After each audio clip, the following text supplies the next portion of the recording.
Baik.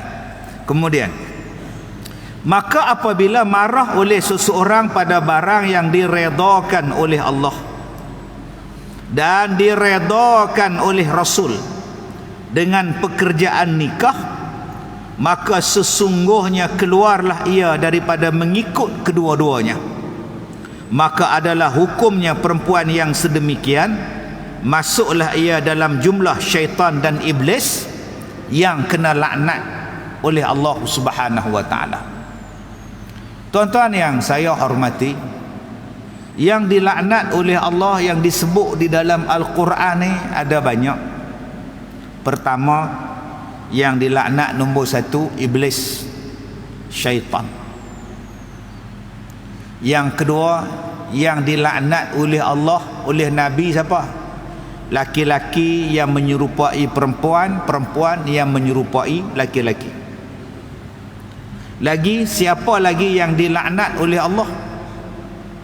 Orang-orang yang zalim. Lagi, siapa yang dilaknat oleh Allah? Orang-orang yang kafir. Banyak tuan-tuan, kategori yang disebut oleh Al-Quran, yang disebut oleh Rasulullah, orang yang dilaknat. Fala'natullahi 'alaz zalimin. Disebutkan ada yang dilaknat oleh binatang yang terbang di langit, air di bumi, binatang dalam laut, laknat orang itu. Ada. Bukan setakat malaikat laknat, burung pun laknat, ikan pun laknat. Ada juga yang dilaknat oleh manusia keseluruhan dia. Mereka itu dilaknat oleh Allah, dilaknat oleh malaikat, dan dilaknat oleh manusia keseluruhan dia. Ni hak kita baca ni, dilaknat oleh siapa? Allah dan Rasulullah. Kenapa? Sebab mereka membantah benda yang Allah bagi, benda yang Rasul bagi. Mereka tak setuju dengan hukum yang Allah letak, dengan hukum yang dibawa oleh Allah. Maka dengan sebab itu golongan ini dilaknat oleh Allah dan Rasul. Tuan-tuan yang saya muliakan, depan kita ni ada Quran. Cantik ni Quran. Terkandung dalam dia macam-macam hukum. Satu hukum je yang kita tak setuju dengan Quran, lingkup kita. Ada yang tak setuju dengan hukum faraid. Kenapa laki lebih, kenapa perempuan sikit? Lingkup. Ada yang tak setuju dengan hukum zakat. Saya teruk-teruk kerja, hampa pula mai kutip zakat. Ada yang tak setuju dengan hukum sembahyang. Kita kata sembahyang, oh dia kata tak. Selagi tak khusyuk, selagi tu tak sembahyang. Fawailul lil musallin, dia baca ayat tu pula. Kalau dia kata, Allah kata fawailul lil musallin, binasalah, celakalah orang yang sembahyang. So sebab tu saya tak sembahyang, sebab saya tak khusyuk. Bila nak sembahyang? Bila saya khusyuk, saya belajar untuk khusyuk, maka baru saya nak sembahyang. Baik. Saya kata lagu tu, abang sampai bila-bila tak sembahyang? Pasal apa pula? Pasal abang tak sembahyang? Abang nak kenyang, abang makan. Dengan sebab abang makan, baru abang kenyang. Kalau abang nak kenyang, tiba-tiba abang tak makan, bila nak kenyang? Tak akan kenyang sampai bila-bila, pasal tak makan. Kalau abang nak khusyuk, abang kena sembahyang. Di dalam sembahyang itulah ada khusyuk. Kalau abang tak sembahyang, bila namanya khusyuk? Hang buat apa ni? Aku tengah khusyuk. Hang buat apa? Tengah duduk saja khusyuk. Khusyuk tu ada dalam solat. Kalau hang tak solat, macam mana hang nak khusyuk? Kalau hang tak makan, macam mana hang nak mai kenyang?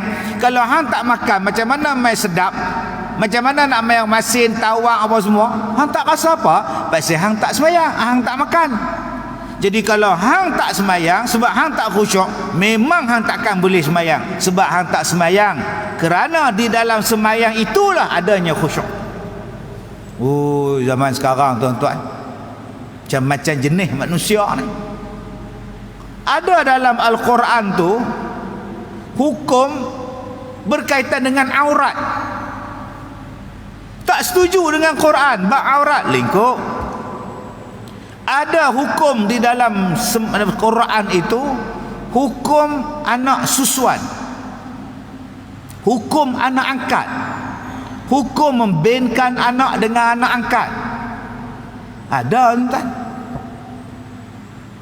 Di dalam Al-Quran ada hukum tentang jiran, ada hukum tentang media sosial, mengumpat, Hujurat, surah Al-Hujurat ada disebut. Tak setuju, saya bantah. Di dalam Al-Quran ada cerita tentang surah Ar-Rum ayat 21. Allah suruh kita menikah, laki dan perempuan. Tiba-tiba dia baca ayat tu, surah Ar-Rum ayat 21. Ayat dia bunyi macam ni: wa min ayatihi an khalaqalakum min anfusikum azwaja. Itu surah Ar-Rum ayat 21. Di antara tanda-tanda kekuasaan Allah, dijadikan pasangan kamu daripada diri kamu sendiri ataupun jenis kamu sendiri. Yang ni saya jumpa sekali, tuan-tuan. Jumpa sekali orang ni. Dia kata, Ustaz, cuba Ustaz baca ayat tu. Di antara tanda-tanda kekuasaan Allah, dijadikan kamu berpasang-pasangan daripada jenis kamu sendiri. Jadi Allah Ta'ala kata, dijadikan manusia ni kahwin dengan jenis kita sendiri. Ustaz, jenis apa? Manusia. Laki. Laki kan? Jadi jenis Ustaz apa? Jenis laki ya. Maknanya dalam ayat tu Ustaz, Allah bagi menikah lelaki dengan lelaki. Astaghfirullahalazim.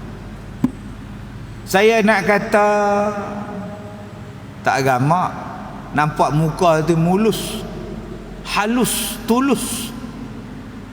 Bang, macam ni bang. Dijadikan pasangan kamu daripada kalangan kamu, jenis kamu. Bukan maknanya laki menikah laki, perempuan menikah perempuan. Bukan. Abang jenis apa? Abang jenis apa? Manusia kan? Maknanya Allah jadikan jodoh kamu daripada kalangan manusia. Maknanya abang manusia, tak boleh menikah dengan jenis lain. Tak boleh menikah dengan binatang, tu bukan jenis manusia, dia haiwan. Tak boleh menikah dengan pokok, tu nabat. Tak boleh menikah dengan malaikat, lagi tak boleh nikah, mereka bukan ada jantina. Tak boleh menikah dengan jin. Jin bukan jenis kita. Sebab ada orang kata isteri dia jin, suami dia jin. Bila kita tanya, mana boleh menikah jin dengan manusia? Dia kata Nabi Sulaiman dengan Balqis. Balqis kan jin. Hantar mana? Rumah dia semua cat kuning, langsir kuning, tilam kuning, bantal kuning. Bila berubat kemian pun kuning. Bila berubat. Lepas tu tanya, buat tanya. Kita pun tanya dia, abang menyembang dengan siapa? Isteri saya. Tak nampak pun, isteri saya bunian. Ada anak, ada 4. Dalam ayat ni Allah Ta'ala kata, hang boleh menikah manusia dengan manusia. Manusia ni pula terbahagi pada 2, lelaki dan perempuan. Zakarin wa unsa, min zakarin wa unsa. Nikahlah laki-laki dan perempuan. Bukan abang boleh menikah lelaki jenis lelaki. Bukan. Manusia jenis 2 jantina. Berat tuan-tuan umat kita sekarang. Pemikiran dia tak tahu. Kita buat kuliah di masjid tak mau mai, buat pengajian tak mau mai. Tak tahu dia nak mengaji dengan siapa. Bila kita terang, dia tak mau nak faham. Dia nak cari satu pahaman yang sama dengan dia, baru dia nak ikut.